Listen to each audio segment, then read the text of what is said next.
नमस्कार, हमारा मध्य प्रदेश देख रहे हैं आप। मैं हूं आपके साथ सपना दीपक मदेशिया। बुलेटिन का आगाज करेंगे। नरसिंहगढ़ में राज्य स्तरीय कार्यक्रम का आयोजन किया जाएगा, जिसमें मुख्यमंत्री डॉक्टर मोहन यादव प्रदेश की सभी लाडली बहनों को रक्षाबंधन का शगुन देंगे, जिससे प्रदेश के 1,26,00,000 बहनों के खातों में 1859 करोड़ की राशि ट्रांसफर की जाएगी। प्रत्येक लाडली बहन के खाते में 1,500 रुपए आएंगे। इस दौरान मुख्यमंत्री अर्जुन गौशाला से लेकर रा बस स्टैंड तक रोड शो भी करेंगे, जहां जगह जगह मुख्यमंत्री का स्वागत अभिनंदन किया जाएगा।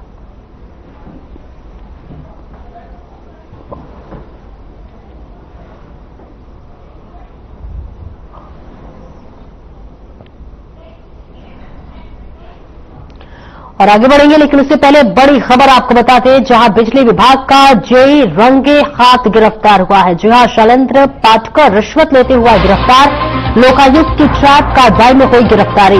बड़ी खबर आपको बता रहे हैं, जहां 10 किलोवाट बिजली कनेक्शन के लिए मांगे थे पैसे, 10,000 रुपए मांगी थी रिश्वत। आवेदक सूर्यकांत सोनीने ने इस बात की जानकारी दी है और लोकायुक्त से शिकायत की है। तो ये बड़ी जानकारी आपको बता रहे हैं। भ्रष्टाचार का एक और बड़ा एग्जाम्पल आपको दिखा रहे हैं, बड़ी तस्वीर आपको दिखा रहे हैं, जहां पर एक बार फिर से भ्रष्टाचार देखने को मिला है। 10,000 रुपए की रिश्वत मांगी गई है। बड़ी जानकारी आपको बता रहे हैं। इंदौर से बिजली विभाग का जेई रंगे हाथों गिरफ्तार हुआ है। शैलेंद्र पाटकर रिश्वत लेते हुए गिरफ्तार हुए हैं। लोकायुक्त की ट्रैप कार्रवाई में ये गिरफ्तारी हुई है। इसके साथ ही 10 किलोवाट बिजली कनेक्शन के लिए पैसे मांगे थे, 10,000 रुपए की रिश्वत मांगी थी और अब रिश्वत लेते हुए रंगे हाथों ही उनकी गिरफ्तारी हो गई है। और अब देखना होगा कि आखिरकार क्या कुछ इन पर कार्रवाई होती है। लेकिन इस बीच आपको बता दें कि जिस तरह से रिश्वत लेते रंगे हाथों गिरफ्तार हुए, कई तरह के सवाल देखिए यहां पर खड़े हो रहे हैं। और इसके साथ ही साथ आपको बता दें कि अब इन पर गाज गिरती हुई नजर आएगी, बड़ी कार्रवाई की जाएगी। शैलेंद्र पाटकर रिश्वत लेते हुए गिरफ्तार हुए हैं, जेई बताए जा रहे हैं बिजली विभाग में। और देखिए तस्वीरें भी इस वक्त आ गई है।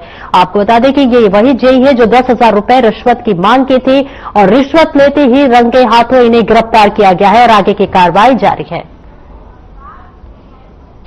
आगे बढ़ेंगे। उज्जैन में राष्ट्रीय राजपूत करणी सेना की राष्ट्रीय बैठक का आयोजन किया गया और ये बैठक आपको बताते चले कि जहां पर महत्वपूर्ण बताई जा रही है। उसके साथ ही साथ बता दें कि ये जो बैठक थी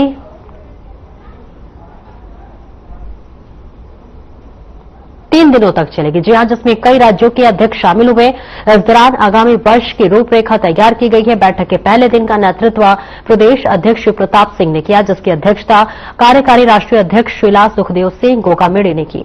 बैठक में समाज को मजबूत बनाने पर विचार विमर्श किया गया। साथ ही निर्णय लिया गया कि इस तरह की राष्ट्रीय बैठक अन्य राज्यों में भी आयोजित की जाएगी। बैठक में सेना के राष्ट्रीय उपाध्यक्ष योगेंद्र सिंह कटार सहित 17 राज्यों के अध्यक्ष शामिल हुए। इस दौरान सभी को सेना के प्रदेश अध्यक्ष प्रताप सिंह ने स्मृति चिन्ह भेंट कर सम्मानित किया। आखिर में उत्तराखंड हादसे में जान गंवाने वाले लोगों को 2 मिनट का मौन रखकर श्रद्धांजलि अर्पित की गई।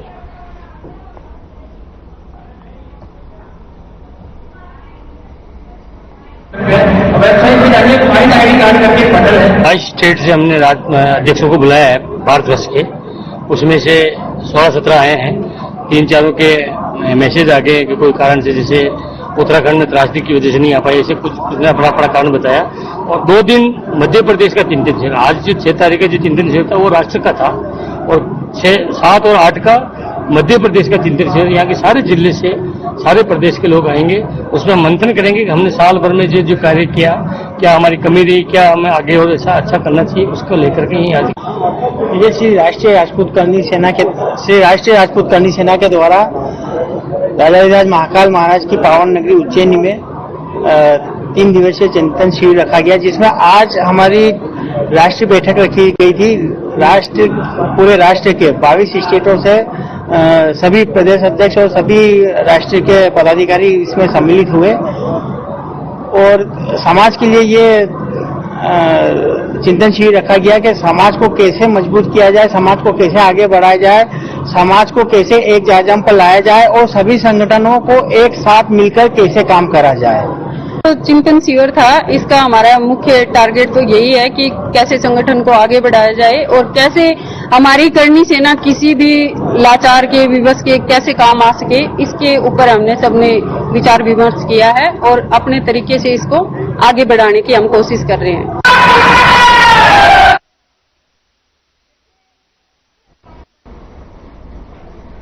और आगे बढ़ेंगे। सिवनी जिले बंडोल थाना क्षेत्र के बाकी गांव की जनपद सदस्य और ग्रामीणों की टीम ने गांव पहुंचाई जा रही अवैध शराब को रंगे हाथों पकड़ा है। आपको बता दें कि यह अवैध शराब ठेकेदार मनीष जाट की शराब दुकान में पहुंचाई जा रही थी, जिसको कार्टून और बोरियों में भरकर बाइकों के जरिए किराना और पान दुकानों से सप्लाई किया जा रहा था।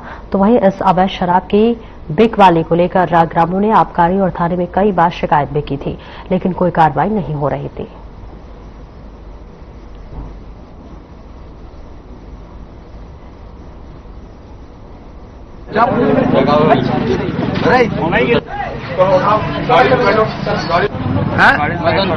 मंडोर में नहीं रहते,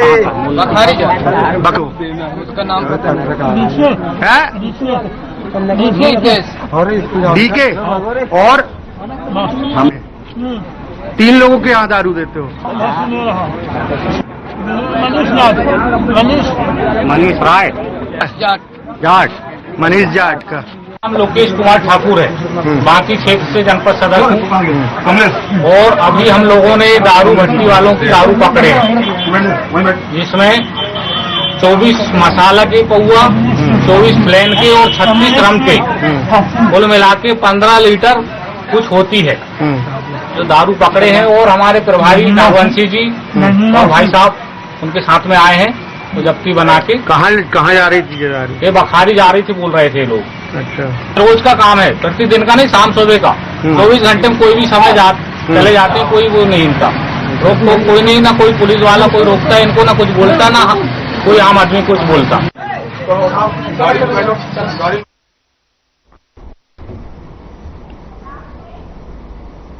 बड़वानी के रहने वाले प्राचार्य अमृतलाल जोशी ने अपने रिटायरमेंट के स्टूडेंट और समाजजनों के लिए एक बड़ी राशि भेंट कर यादगार बनाया। दरअसल 40 सालों तक शिक्षा विभाग में सेवाएं देकर वे ग्राम हरिबड़ से रिटायर हुए, जहां ग्रामीणों ने उनका विदाई समारोह मनाते हुए एक भव्य आयोजन किया। प्राप्त जानकारी के अनुसार अमृतलाल जोशी ने ग्राम हरिबड़ के साथ सुराना साकड़, सिवई, नंदगांव, नवलपुरा के 9 मंदिरों में विकास कार्य के लिए उन्होंने 1.05 लाख रुपए की राशि भी दी। दान के रूप में भेंट कर स्टूडेंट को रामायण बांटी और शिक्षा के साथ आध्यात्मिक ज्ञान लेकर अपने जीवन को सार्थक बनाने का संदेश दिया। वहीं ग्राम हरिबड़ के ग्रामीणों ने रिटायर्ड प्राचार्य को सोने की अंगूठी भेंट की, तो वहीं ग्राम नवलपुरा, हरिबड़ और सुराना के समाजजनों ने स्मृति चिन्ह भेंट किया।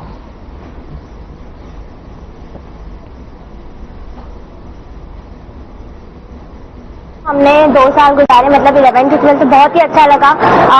शिक्षक हमारे जीवन में बहुत ही महत्वपूर्ण भूमिका निभाते हैं। पढ़ाते तो सभी है, लेकिन सर ने हमें सनातन धर्म, शिक्षा सभी के बारे में बहुत ही अच्छी तरीके से ज्ञान दिया। हम बहुत भाग्यशाली समझते हैं कि हम उनके नेतृत्व में पढ़े।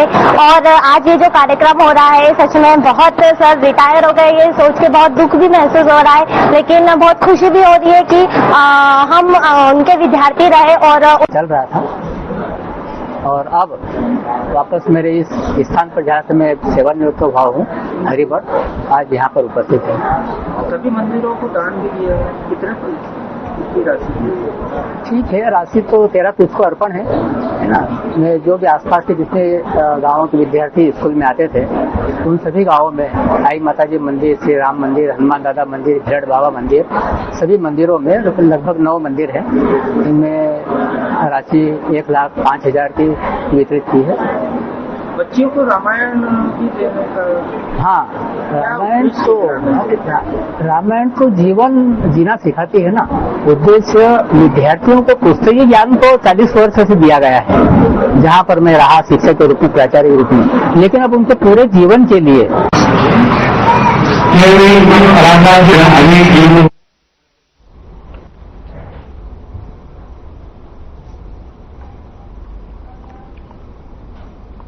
मोहन बड़ोदिया नगर में गुरु कृपा ऑल इन वन शोरूम का भव्य शुभारंभ किया। विधि विधान से पूजा पाठ कर मातोश्री गंगाबाई के द्वारा फीता काटकर शोरूम का उद्घाटन किया गया। शोरूम मालिक प्रकाश जैन हर्षदेव जैन ने बताया कि भगवान श्री महावीर स्वामी जी की असीम कृपा से और गुरुदेव के आशीर्वाद से आम जनता को एक ही दुकान पर टोटल सामान उचित मूल्य पर मिलेगा।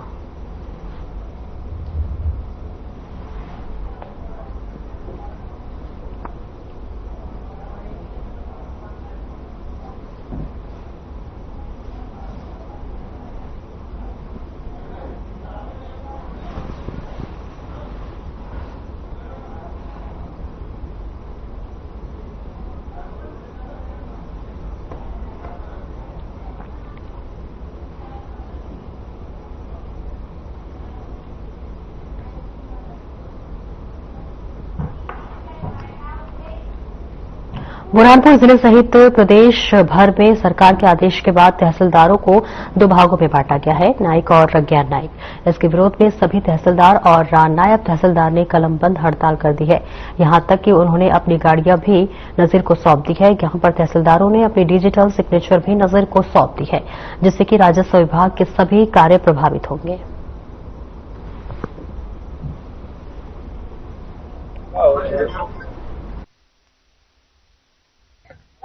जैसा कि आप सभी को विदित होगा कि राज्य शासन ने अभी तहसीलदार कैडर को दो विभागों में विभक्त करके गया है, अभी गैर न्यायिक और न्यायिक।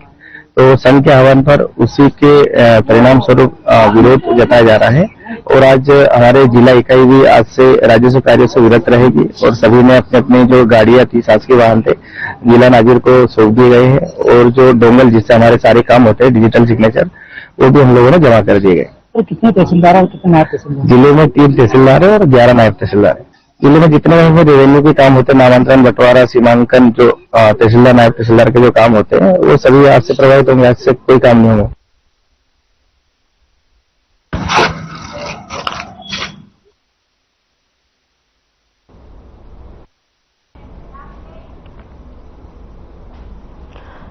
शाजापुर के ग्राम लुखर पास निवासी कक्षा 8वीं के छात्र नागेश पिता सुल्तान सिंह पर स्टेडियम ग्राउंड में स्वतंत्रता दिवस की तैयारी के दौरान एक अन्य छात्र ने चाकू से हमला कर दिया। घटना बुधवार की है, जब नागेश फिजिकल ट्रेनिंग के रिहर्सल में भाग ले रहा था। हमले में नागेश घायल हो गया, जिसे तुरंत जिला अस्पताल पहुंचाया गया, जहां उसका उपचार जारी है।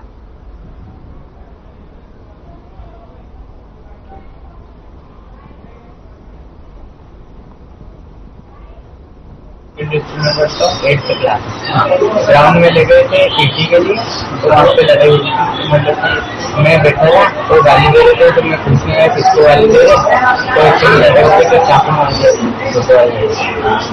दो लड़के थे, चाकू वाले उसमें चाकू अगर आ जाए नाम हो तो पता नहीं क्या दूसरे स्कूल के बच्चे थे।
एक ब्रेक के लिए रुकेंगे, जल्द लौटते हैं।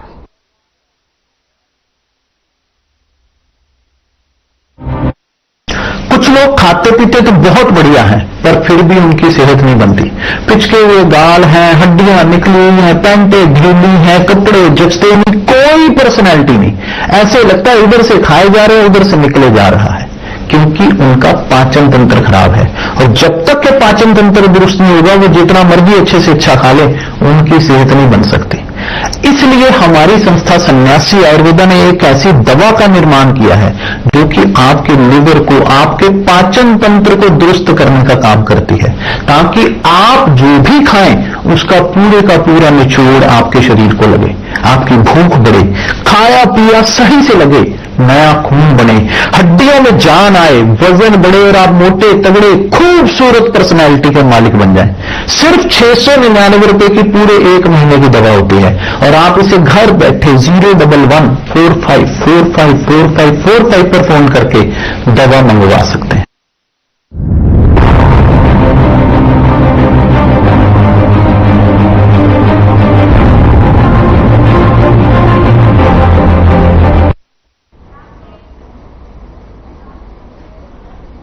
ब्रेक के बाद एक बार फिर से स्वागत है आपका। खबरों में आगे बढ़ेंगे। मध्य प्रदेश के मंदसौर जिले से एक लव जिहाद का मामला सामने आया है। दलाता में रेहान नामक युवक नाबालिग लड़की को स्कूल से बहला फुसलाकर अपने साथ ले गया। आपको बता दें कि दोनों को एलची रोड पर झाड़ियों में बैठे हुए राहगीरों ने देख लिया और पुलिस को इसकी सूचना दी। मौके पर पहुंची पुलिस युवक और नाबालिग लड़की को थाने लेकर आई। आरोपी के खिलाफ पॉस्को एक्ट के तहत विभिन्न धाराओं में मामला दर्ज किया गया है और जेल भेजने की कार्रवाई की गई है। वहीं लव जिहाद मामले को लेकर राज्य ओपी कीर्ति बघेल ने बताया है कि दोनों की दोस्ती इंस्टाग्राम पर हुई थी। धीरे धीरे दोनों की दोस्ती बढ़ती गई और चोरी छिपे मिलने लगे। पुलिस के मुताबिक आरोपी रेहान पिता रईस नयापुरा मंदसौर का रहने वाला है।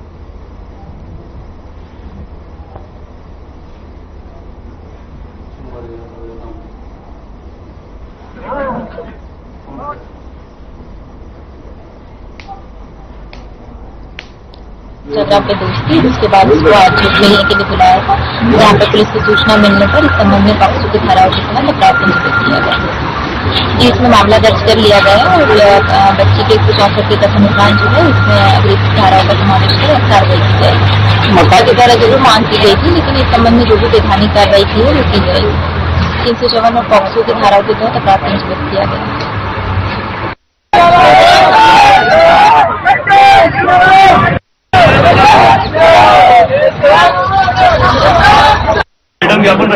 ताली बजे ना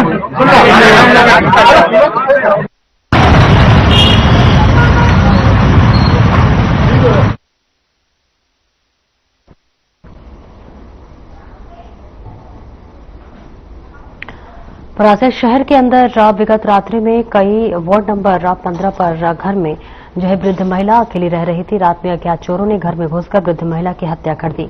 नकदी और जेवरात लेकर फरार हो गए। घटना की जानकारी पुलिस को मिलते ही रात में पुलिस घटनास्थल पर पहुंचकर जांच में जुट गई। वृद्ध के घर पे पुताई का काम चल रहा था। पुलिस ने पुताई वालों को संदेह में गिरफ्तार भी कर लिया है और वहीं माफ कीजिएगा पुलिस ने सीसीटीवी फुटेज खंगालने शुरू कर दिए हैं।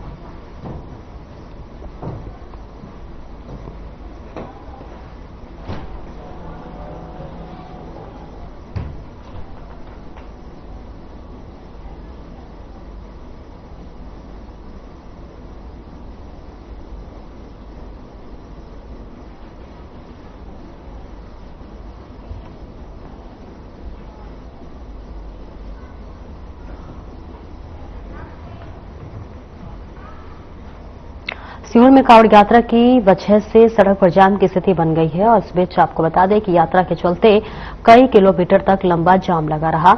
यात्रा को देखते हुए प्रशासन ने रूट डायवर्ट कर दिया था। भोपाल से इंदौर जाने वाले वाहनों को क्रिस्टेंट चौराहे से भावखेड़ी होते हुए निकाला गया, जिस वजह से हाईवे पर भारी जाम की स्थिति बन गई।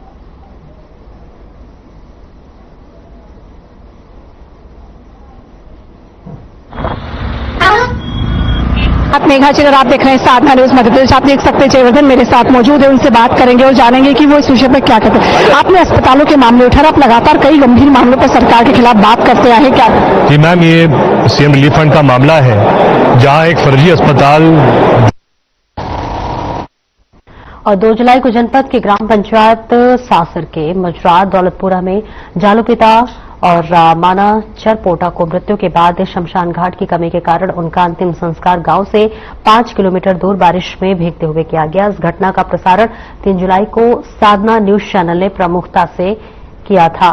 खबर का संज्ञान लेते हुए एसडीएम मनीष जैन ने तुरंत एक टीम गठित की और इसके साथ ही गांव दौलतपुरा भेजी गई। इनके परिणाम स्वरूप 3 लाख की राशि स्वीकृत कर दी गई है। वहीं दौलतपुर में मुक्तिधाम का भूमि पूजन जनपद अध्यक्ष श्रीमती कैलाशी बाई चारेल, सरपंच प्रतिनिधि राजेश मैडा, जनपद सदस्य और इसके साथ ही माननीय प्रभु भाबर, विधायक प्रतिनिधि ईश्वर लाल चरपोटा, ग्राम पंचायत के सचिव लाल सिंह भाबर एवं इंजीनियर गौरव शर्मा को उपस्थिति में किया गया, जिसमें ग्रामीणों ने राहत की सांस ली और मीडिया, जनप्रतिनिधियों एवं अधिकारियों का धन्यवाद अदा किया।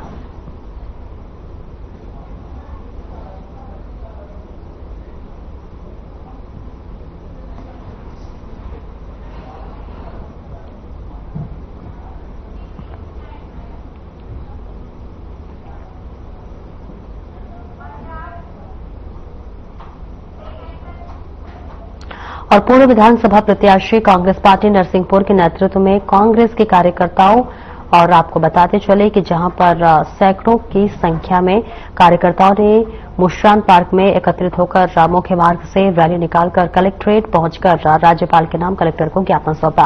तो वही ज्ञापन के माध्यम से उल्लेख किया गया है कि ग्रीष्मकालीन फसल मूंग की तुलाई विलंब से की गई थी, जिसके कारण किसानों का पंजीयन समय पर नहीं हो पाया। जैसे तैसे पंजीयन हुआ तो किसानों के स्लॉट बुकिंग नहीं हो पाई, जिसके कारण बहुत से किसान अपनी मांग की फसल का उत्पादन करने से वंचित हो रहे हैं। इस कारण मूंग तुलाई के लिए अतिरिक्त समय प्रदान करते हुए मूंग तुलाई की अवधि बढ़ाया जाना जरूरी है।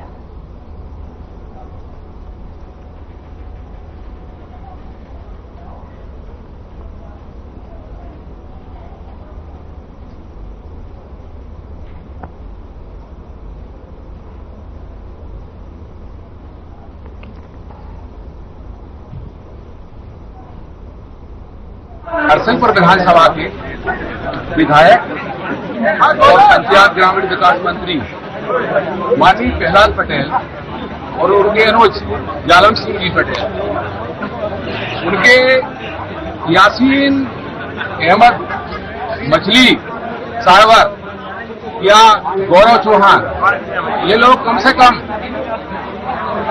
10-15 साल से ये नरसिंहपुर आ रहे हैं, गोटे गांव में इनके घर पे जा रहे हैं। और हमने माननीय पुलिस अधीक्षक महोदय के माध्यम से ये ज्ञापन दिया है डीजीपी महोदय के लिए कि आपने भोपाल में यासीन पे या साहवर पे या गौरव पे जो अपराध बनाए, मामला बनाया और उनकी अवैध गैरकानून बिल्डिंगें थी उनको तोड़ा, पर नरसिंहपुर में भी उनके आका माननीय प्रहलाद पटेल और जालम सिंह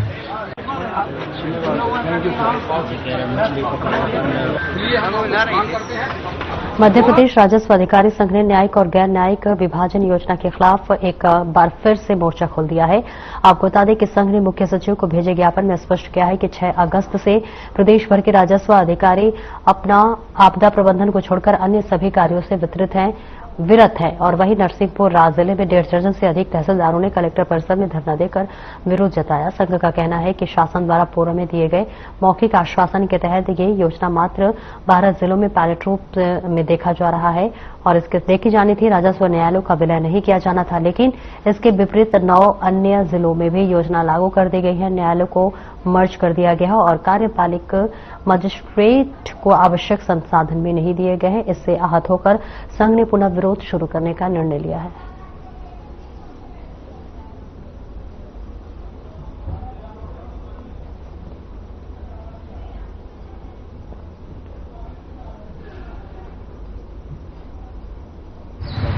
राजस्व अधिकारी संघ के प्रदेशव्यापी आह्वान पर सभी जो वर्तमान में न्यायिक गैर न्यायिक विभाजन हुआ है तहसीलदारों का, उसके संबंध में सभी राजस्व अधिकारीगण प्रदेश स्तर पर आपदा संबंधित कार्य को छोड़कर अन्य सभी कार्यों से विरत रहने का ऐलान किया है।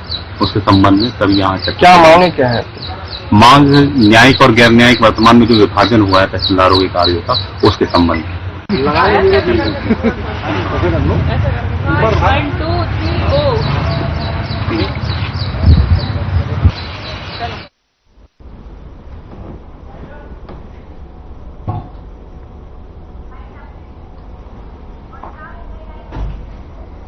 फिलहाल इस बुलेटिन में इतना ही। नमस्कार।